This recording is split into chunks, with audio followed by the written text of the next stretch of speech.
जे आपण व्हिडिओ बघितले ते होते जीवावर उदार होऊन स्टंटबाजी करणारे हुल्लडबाज. होय, आपण बघतोय काल संध्याकाळपासून गोदावरी नदीला पूर सदृश्य परिस्थिती बघायला मिळते. काल गंगापूर धरणातून दुपारी 6,000 क्युसेस पाणी सोडण्यात आलेलं. त्यावेळी गोदावरी नदी ओसंडून वाहत होती. गोदावरी नदीला या वर्षात आलेला पहिलाच पूर बघण्यासाठी नागरिकांनी देखील गर्दी केली होती. मात्र हुल्लडबाजांनी देखील स्टंटबाजी करण्यासाठी गर्दी केल्याचं पाहायला मिळालं. आपण बघतो आहोत ते व्हिडिओ गोदावरी नदीच्या पंचवटीत असलेल्या रामकुंड या ठिकाणी.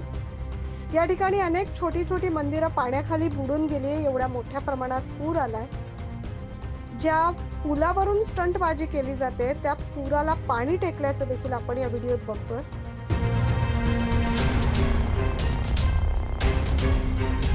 आणि इतकी भयान परिस्थिती असताना देखील आपण बघतोय काही हुल्लडबाज स्टंटबाजी करताना. बरं, यामध्ये लहान मुलं, तरुण व्यक्ती इतकंच नाही तर मोठ्या वयाची व्यक्ती देखील अशा पद्धतीची स्टंटबाजी करताना बघायला मिळतंय. हा व्हिडिओ आपण बघू शकताय. तर काही मुलांनी सांगितलंय की गोदावरीच्या पाण्यात मासे पकडण्यासाठी आम्ही हे करतो आहोत, कारण आम्हाला मासे पकडून रोजीरोटी चालवायची किंवा घरी खायला न्यायचे. आता याला काय म्हणावं? तर काही जण या पुलावरून सेल्फी घेण्यासाठी देखील गर्दी करत होते आणि पुराच्या पाण्यात स्टंटबाजी करत सेल्फी घेताना किंवा व्हिडिओ घेताना देखील दिसून आले. पोलीस निरीक्षक मधुकर कड यांना जेव्हा ही बातमी समजली त्यावेळी त्यांनी स्वतः येऊन येथे नागरिकांना ताकीद दिली. या हुल्लडबाजांना अशा स्टंटबाजी करण्यापासून अटकाव घातला. मात्र पोलीस या ठिकाणाहून निघून जातात पुन्हा ही हुल्लडबाजी सुरू झाल्याचं व्हिडिओ आपण बघू शकताय. आता ज्यांना स्वतःच्या जीवाचीच पर्वा नाही तेथे प्रशासन किंवा पोलीस वारंवार दखल घेऊन करणार काय, असा देखील प्रश्न उपस्थित होतोय.